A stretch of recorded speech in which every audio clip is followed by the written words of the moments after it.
એટલે આજે આપણે 10મા ધોરણનું ગણિતનું ચોથું ચેપ્ટર દ્વિઘાત સમીકરણ જે છે એના વિશે વાત કરશું.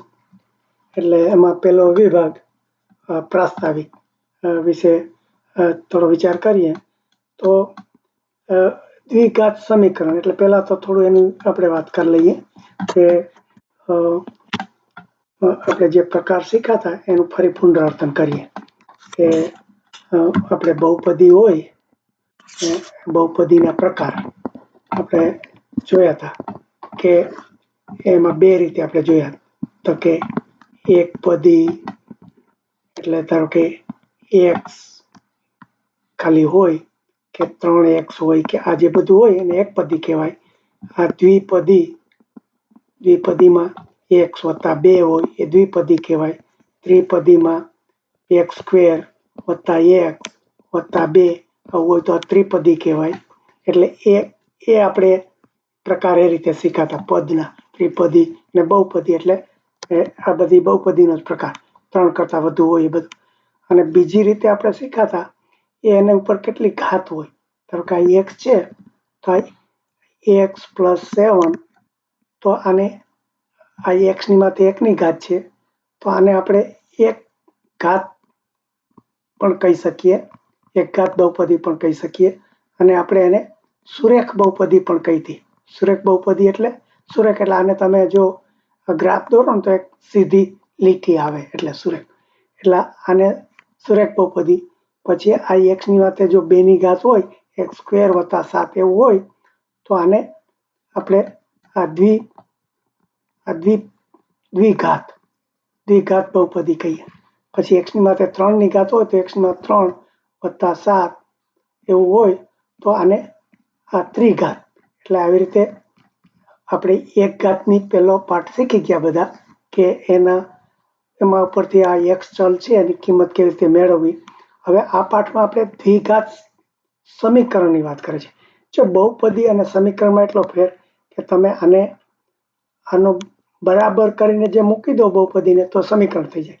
x² + 7 = 0 કરો તો આ એક દ્વિઘાત સમીકરણ થઈ ગયું. દ્વિઘાત બહુપદી હતી પણ જો ફરીથી x² + 3x + 7 આવું જો હોય તો આને બહુપદી કહેવાય. ફરીથી x² + 3x + 7 આને ખાલી બહુપદી કહેવાય. દ્વિઘાત બહુપદી. પણ આને જો આવી રીતે લખો x² + 3x + 7 = 0 તો આ સમીકરણ થઈ જાય. સમીકરણ એટલે સરખું બે ડાબી ને જમણી બાજુ બે થાય તો આને આ દ્વિઘાત એટલે આ x ની માથે 2 ની ઘાત છે, દ્વિ એટલે 2 ની ઘાત છે એટલે આને દ્વિઘાત સમીકરણ કહેવાય. આને દ્વિઘાત પેલું જે હોય એને બહુપદી કહેવાય. એટલે હવે આ દ્વિઘાત સમીકરણ હોય તો જે આ x જે ચલ છે એની કિંમત કેવી રીતે શોધવી એ બધું આપણે આ પ્રકરણમાં શીખવાનું છે. એટલે જો ખાલી એક જ સંખ્યા આપણે એમ હોય કે x + 7 = 0 આવું હોય તો આનો જવાબ એક જ આવે. x ની કિંમત એક જ આવે કે x = 7 ને પેલી બાજુ ફેરવી નાખો -7. એટલે સુરેખ હોય એના જે ચલ હોય એની એક જ કિંમત આવે. પણ આ દ્વિપદી હોય તો એમાં એક ના આવે, બે આવે. વધુ એક આવે, બે આવે, નહીં આવે, એવું બધું આપણે શીખશું. એટલે આ પ્રકરણમાં આપણે આ વસ્તુ શીખવાની છે. અને એનો ઉપયોગ શા માટે આવે છે વ્યવહારિક એવી બધી વાત કરે છે કે કોરડો હોય એની એમ કે લંબાઈ આપી હોય. ધારો કે તમે x લંબાઈ ધારી લ્યો અને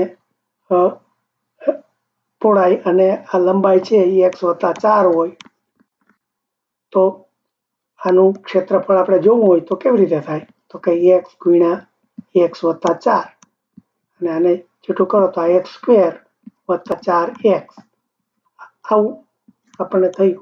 તો હવે એના ઉપરથી આપણે આની લંબાઈ પહોળાઈ શોધવી હોય તો x ની કિંમત શોધવી પડે. તો કેવી રીતે શોધાય એ બધું આપણે અહીંયા શીખવાનું છે. એટલે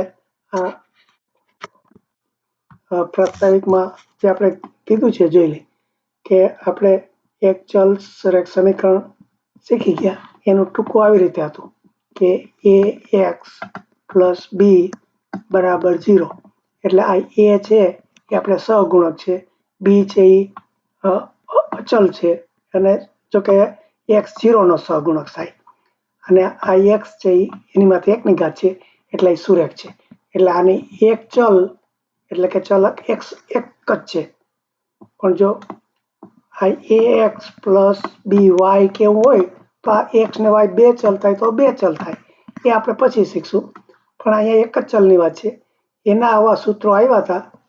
હવે જ્યારે a ને b આપણે મૂકીએ ત્યારે એની આ એમ કે r ના સભ્ય છે એમ પણ કેવું પડે. આ બધી વસ્તુ આપણે આગળ શીખી ગયા છીએ, અહીંયા ફરીથી રિપીટ કરતા નથી. અને એમાંથી કોયડો કેવી રીતે ઉકેલવો, એટલે કે આ x ચલ છે એની કિંમત કેવી રીતે શોધવી, એ પણ આ વસ્તુ આપણે શીખી ગયા છીએ. હવે જ્યાં બીજો દાખલો આપે છે કે એક લંબચોરસ ઓરડાની લંબાઈ પહોળાઈ 4 લંબાઈ તેની પહોળાઈ કરતા 4 મીટર વધુ છે. એટલે જો પહોળાઈ છે એને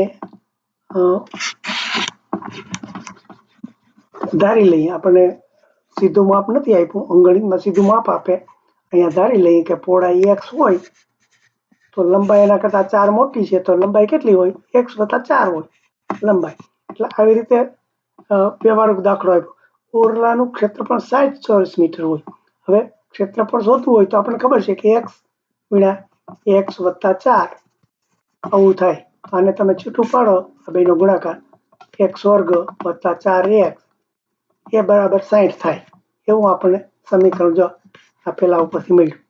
એટલે આ રીતે આ સમીકરણ મળ્યું. તો હવે આ લંબાઈ અને પહોળાઈ છે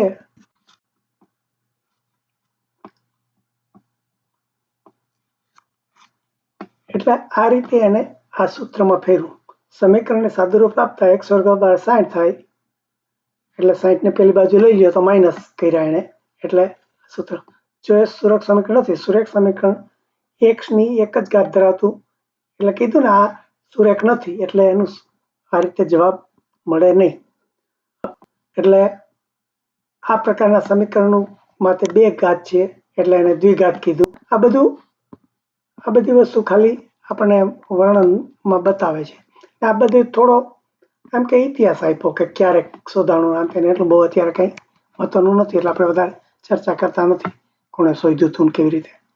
પણ આટલી બસ પાયાની વસ્તુ આવી ગઈ કે આપણે એક ચલનું સુરેખનું જે એક ઘાત હોય એનું બધું શીખી ગયા છીએ. આજે આપણે બે ઘાત હોય તો એનું સમીકરણ છૂટું કેવી રીતે પાડવું, કિંમત શોધવી, એ આપણે શીખવાના છીએ.